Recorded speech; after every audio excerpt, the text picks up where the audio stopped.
ಉಪ್ಪಿನಕಾಯಿಯನ್ನು ಹೊಸದಾಗಿ ಕಲಿತಿರೋರಿಗೆ ಈ ಮಾತು. ನಾನು ಹೇಳೋ ಅಂಥ ಪ್ರತಿಯೊಂದು ವಿಷಯನೂ ಕೂಡ ನೆನಪಲ್ಲಿ ಇಟ್ಕೊಳ್ಬೇಕಾಗತ್ತೆ. ಉಪ್ಪಿನಕಾಯಿ ಮಾಡುವಾಗ ಸ್ವಚ್ಛತೆ ಅನ್ನೋದು ತುಂಬ ಮುಖ್ಯ ಆಗುತ್ತೆ.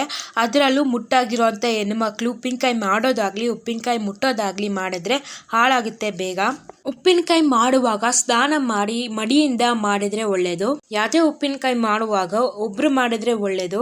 ಒಬ್ರಕ್ಕಿಂತ ಜಾಸ್ತಿ ಮಾಡಿದ್ರೆ ಉಪ್ಪಿನಕಾಯಿ ಹಾಳಾಗುತ್ತೆ ಮತ್ತೆ ರುಚಿನೂ ಇರೋದಿಲ್ಲ. ಉಪ್ಪಿನಕಾಯಿಯನ್ನ ಮಾಡುವಾಗ ನಾನು ಸ್ವಲ್ಪನೂ ಕೂಡ ನೀರನ್ನು ಉಪಯೋಗಿಸ್ತಾ ಇಲ್ಲ ಮತ್ತೆ ಬೆಳ್ಳುಳ್ಳಿನೂ ಕೂಡ ಉಪಯೋಗಿಸ್ತಾ ಇಲ್ಲ. ಉಪ್ಪಿನಕಾಯಿಯನ್ನು ಮಾಡುವಾಗ ಸರಿಯಾಗಿರುವಂಥ ಅಳತೆಯಲ್ಲಿ ಮಾಡಬೇಕಾಗತ್ತೆ. ಉಪ್ಪು, ಹುಳಿ, ಖಾರ ಮತ್ತು ಅಡಿಗೆ ಎಣ್ಣೆ ನೀವು ತಗೊಳ್ಳೋಂಥ ಪದಾರ್ಥಗಳು ಸರಿಯಾಗಿ ಅಳತೆ ಮಾಡಿ ಇಟ್ಕೊಳ್ಬೇಕು. ಮತ್ತು ಸರಿಯಾಗಿರುವಂಥ ಟೈಮಲ್ಲಿ ಮಾಡುವಾಗ ಹಾಕಬೇಕಾಗುತ್ತೆ ಪದಾರ್ಥಗಳನ್ನ. ಇವಾಗ ನಾನು ಮಾಡ್ತಾ ಇರೋದು ಮಾವಿನಕಾಯಿ ಉಪ್ಪಿನಕಾಯಿ 1 ವರ್ಷವರೆಗೂ ಇಟ್ಕೊಳ್ಬೋದು. ಮುಂದೆ ಬರುವಂಥ ದಿನಗಳಲ್ಲಿ ನಿಮ್ಮ ಮನೆಯಲ್ಲಿ ಸಣ್ಣ ಫಂಕ್ಷನ್ ಇದ್ರೆ 50 ಜನಕ್ಕವರೆಗೆ ಈ ಉಪ್ಪಿನಕಾಯಿನ ಬಡಿಸ್ಬೋದು. ಯಾವುದೇ ಉಪ್ಪಿನಕಾಯಿ ಮಾಡೋದಾದ್ರೆ ಬೆಳಗ್ಗೆ ಹೊತ್ತು ಅಥವಾ ಮಧ್ಯಾಹ್ನ ಹೊತ್ತು ಮಾಡಿ ಸಂಜೆ ಹೊತ್ತು ಮಾಡೋದಿಕ್ಕೆ ಹೋಗ್ಬೇಡಿ. ಸಂಜೆ ಹೊತ್ತು ಮಾಡಿದ್ರೆ ಅಳಸೋಗುತ್ತೆ. ಹುಳಿ ಇರುವಂತ ಮಾವಿನಕಾಯಿ 2 ಇದ್ರೆ ಸಾಕು. ಇವತ್ತಿನ ವಿಡಿಯೋದಲ್ಲಿ ಮಾವಿನಕಾಯಿ ಉಪ್ಪಿನಕಾಯಿ ಮಾಡೋದು ಹೇಗೆ ಅಂತ ನೋಡೋಣ. ಅದಕ್ಕೆ ಬೇಕಾಗಿರುವಂತ ಪದಾರ್ಥಗಳು ಯಾವ್ದ್ಯಾವ್ದು ಅಂತ ನೋಡೋಣ. ಎಲ್ಲರಿಗೂ ಮತ್ತೊಮ್ಮೆ ನನ್ನ ಚಾನೆಲ್ಗೆ ಪ್ರೀತಿಯ ಸ್ವಾಗತ, ಸುಸ್ವಾಗತ.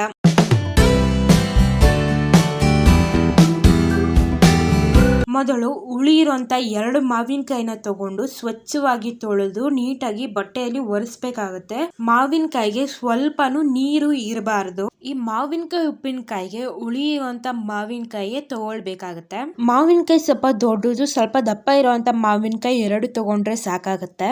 3 ಚಮಚದಷ್ಟು ಸಾಸಿವೆ ಕಾಳು, ಸಣ್ಣ ಬಟ್ಲಲ್ಲಿ ಅರ್ಧ ಕಪ್ ಅಷ್ಟು ಅಡಿಗೆ ಎಣ್ಣೆ, 3/4 ಬಟ್ಲಷ್ಟು ಕಲ್ಲುಪ್ಪು, ಪುಡಿ ಉಪ್ಪನ್ನ ತಗೊಳ್ಬಾರ್ದು.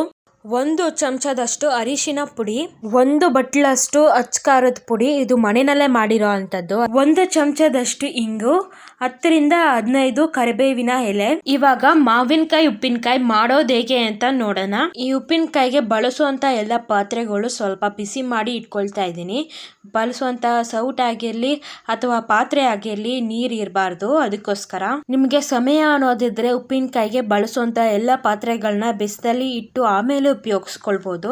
ಪಾತ್ರೆಯಲ್ಲಿ ಇರುವಂತ ನೀರಂಶ ಎಲ್ಲ ಹೋದ್ಮೇಲೆ ನಾನು ಅಡಿಗೆ ಎಣ್ಣೆನ ಹಾಕೊಳ್ತಾ ಇದ್ದೀನಿ. ಅಡಿಗೆ ಎಣ್ಣೆ ಬಿಸಿ ಆಗ್ಬೇಕು. ಯಾವ ಮಟ್ಟಿಗೆ ಅಂತಂದ್ರೆ ಸಾಸಿವೆ ಹಾಕಿದ ತಕ್ಷಣ ಸಾಸಿವೆ ಸಿಡಿಬೇಕು, ಅಲ್ಲಿವರೆಗೂ ಎಣ್ಣೆನ ಬಿಸಿ ಮಾಡ್ಕೊಳ್ಬೇಕು. ಸಾಸಿವೆ ಸಿಡಿದ ಮೇಲೆ ಕರಿಬೇವು ಎಲೆ ಹಾಕೊಳ್ಬೇಕು. ಉಪ್ಪಿನಕಾಯಿಗೆ ಹಸಿ ಕರಿಬೇವನ್ನ ಉಪಯೋಗಿಸಿದ್ರೆ ತುಂಬಾನೇ ರುಚಿ ಇರುತ್ತೆ. ಹಸಿ ಕರಿಬೇವು ಉಪಯೋಗಿಸೋದ್ರಿಂದ ನೀರಂಶ ಜಾಸ್ತಿ ಇರುತ್ತೆ, ಅದು ಹೋಗೋವರೆಗೂ ಹುರ್ಕೊಳ್ಬೇಕಾಗತ್ತೆ. ಹಿಂಗನ್ನ ಹಾಕೊಳ್ತಾ ಇದ್ದೀನಿ ಮತ್ತೆ ಅರಿಶಿನ ಪುಡಿನ ಹಾಕೊಳ್ತಾ ಇದ್ದೀನಿ. ಹಿಂಗು ಮತ್ತೆ ಅರಿಶಿನ ಪುಡಿ ಹಾಕಿದ್ಮೇಲೆ ಗ್ಯಾಸ್ ಅನ್ನ ಆಫ್ ಮಾಡಿ ಒಗ್ಗರಣೆನ ತಣ್ಣಗಾಗೋದಕ್ಕೆ ಬಿಡಬೇಕು. ಮಾಡಿರೋಂಥ ಒಗ್ಗರಣೆ ಪೂರ್ತಿಯಾಗಿ ತಣ್ಣಗಾಗೋವರೆಗೂ ಬಿಡಬೇಕು.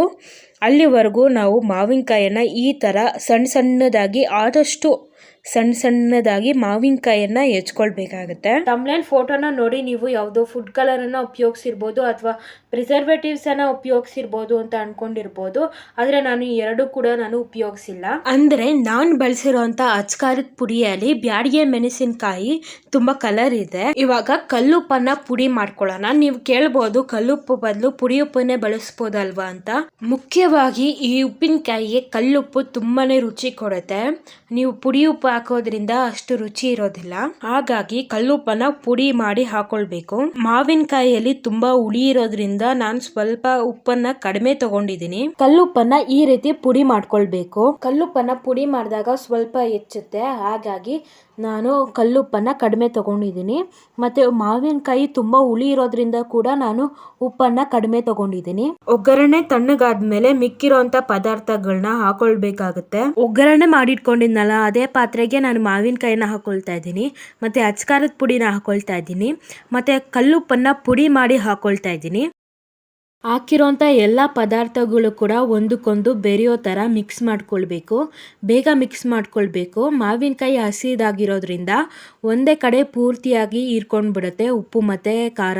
ಇನ್ಸ್ಟಂಟ್ ಮಾವಿನಕಾಯಿ ಉಪ್ಪಿನಕಾಯಿ ಆಗಿರೋದ್ರಿಂದ ನೋಡಿ ಮಿಕ್ಸ್ ಮಾಡ್ತಿರ್ಬೇಕಾದ್ರೇನೆ ಗಷ್ಟ ಬಿಡ್ತಾ ಬರುತ್ತೆ. ಗಷ್ಟ ಅಂತ ಅಂದರೆ ನಮ್ಮ ಮನೆಯಲ್ಲಿ ಉಪ್ಪಿನಕಾಯಿ ಗಷ್ಟ ಅಂತ ಅಂದರೆ ಉಪ್ಪಿನಕಾಯಿ ರಸಕ್ಕೆ ನಾವು ಗಷ್ಟ ಅಂತ ಕರಿತೀವಿ. ಇನ್ಸ್ಟಂಟ್ ಮಾವಿನಕಾಯಿ ಉಪ್ಪಿನಕಾಯಿ ಮಾಡುವಾಗ ಕಲ್ಲುಪ್ಪನ್ನ ಉಪ್ಪನ್ನ ಹಾಗೆ ಡೈರೆಕ್ಟಾಗಿ ಹಾಕೋದಕ್ಕಾಗಲ್ಲ. ಈ ಥರ ಪುಡಿ ಮಾಡಿ ಹಾಕಿದಾಗ ಬೇಗ ಉಪ್ಪಿನಕಾಯಿ ರಸ ಬಿಡುತ್ತೆ. ಮತ್ತು ಕಲ್ಲುಪ್ಪನ್ನು ಉಪಯೋಗಿಸಿದಾಗ ತುಂಬ ದಿವಸ ಇಟ್ಟು ಕಾಯ್ದು ಆಮೇಲೆ ಒಗ್ಗರಣೆ ಹಾಕೋ ಅವಶ್ಯಕತೆ ಇರೋದಿಲ್ಲ. ಇನ್ಸ್ಟೆಂಟ್ ಉಪ್ಪಿನಕಾಯಿಗೆ ಈ ವಿಡಿಯೋ ನೋಡ್ತಾ ನೀವೇನೋ ಮರ್ತೋಗಿದ್ದೀರಾ. ಏನು ಅಂತಂದರೆ ಸಬ್ಸ್ಕ್ರೈಬ್ ಮಾಡೋದನ್ನು ಮರ್ತೋಗಿದ್ದೀರಾ ಅಲ್ವಾ? ಇವಾಗಲೇ ಸಬ್ಸ್ಕ್ರೈಬ್ ಮಾಡ್ಕೊಳ್ಳಿ. ಪಕ್ಕದಲ್ಲೇ ಇರೋ ಬೆಲ್ ಐಕಾನ್ನ ಪ್ರೆಸ್ ಮಾಡಿ. ಮೊದಲನೇ ನೋಟಿಫಿಕೇಶನ್ ನಿಮಗೆ ಬರುತ್ತೆ. ಲೈಕ್ ಮಾಡಿ, ಕಮೆಂಟ್ ಮಾಡಿ, ಶೇರ್ ಮಾಡಿ. ಈ ವಿಡಿಯೋನ ಸೇವ್ ಮಾಡ್ಕೊಳ್ಳೋದನ್ನು ಮರಿಬೇಡಿ. ನಿಮ್ಮ ಅನಿಸಿಕೆ, ಅಭಿಪ್ರಾಯ, ಟೀಕೆ, ಪ್ರೀತಿ ಮಾತು ಏನೇ ಇದ್ರೂ ಕೂಡ ಕಮೆಂಟ್ ಸೆಕ್ಷನಲ್ಲಿ ತಿಳಿಸೋದನ್ನು ಮರಿಬೇಡಿ. ನಾನು ಮಾಡ್ತಾ ಇರೋ ಉಪ್ಪಿನಕಾಯನ್ನು ನೋಡ್ತಾ ನಿಮ್ಮ ಬಾಯಲ್ಲಿ ನೀರು ಬರ್ತಿದೆ ಅಲ್ವಾ? ಹಾಗಿದ್ರೆ ಇವಾಗಲೇ ಮಾಡ್ಕೊಳ್ಳಿ ಉಪ್ಪಿನಕಾಯನ್ನು. ಉಪ್ಪಿನಕಾಯಿ ಮಾಡೋದು ಹೆಚ್ಚಲ್ಲ, ಮಾಡಿದ್ಮೇಲೆ ಉಪ್ಪಿನಕಾಯಿನ ತುಂಬ ದಿವಸ ಇಡ್ತೀವಿ. ಅದಕ್ಕೋಸ್ಕರ ನೀರು ಸೋಗಿಸ್ತಾ ಇರುವಂಥ ಜಾಗದಲ್ಲಿ ಇಡಬೇಕಾಗುತ್ತೆ. ನಿಮ್ಮ ಮನೆಯಲ್ಲಿ ಉಪ್ಪಿನಕಾಯಿ ಜಾಡಿ ಅಥವಾ ಪಿಂಗಾಣಿ ಡಬ್ಬ ಇದ್ದರೆ ಅದಕ್ಕೆ ಹಾಕಿ ಇಟ್ಕೊಳ್ಬೋದು.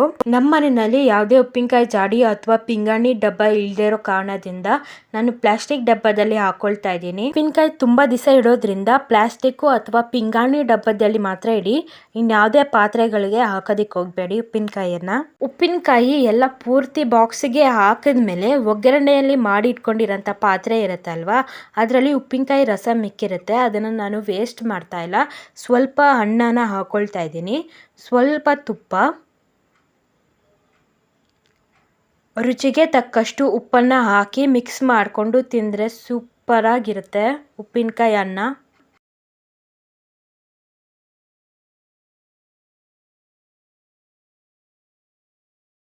Facebook, Instagram, Twitter, WhatsApp channel, Telegram channel, thread, Reddit ಇದೆಲ್ಲ ಲಿಂಕ್ಸನ್ನು ನಾನು ಡಿಸ್ಕ್ರಿಪ್ಷನಲ್ಲಿ ಕೊಟ್ಟಿರ್ತೀನಿ. ಅಲ್ಲೂ ಕೂಡ ಫಾಲೋ ಮಾಡೋದನ್ನು ಮರಿಬೇಡಿ. ವಿಡಿಯೋ ನೋಡಿದ್ದಕ್ಕಾಗಿ ಧನ್ಯವಾದಗಳು.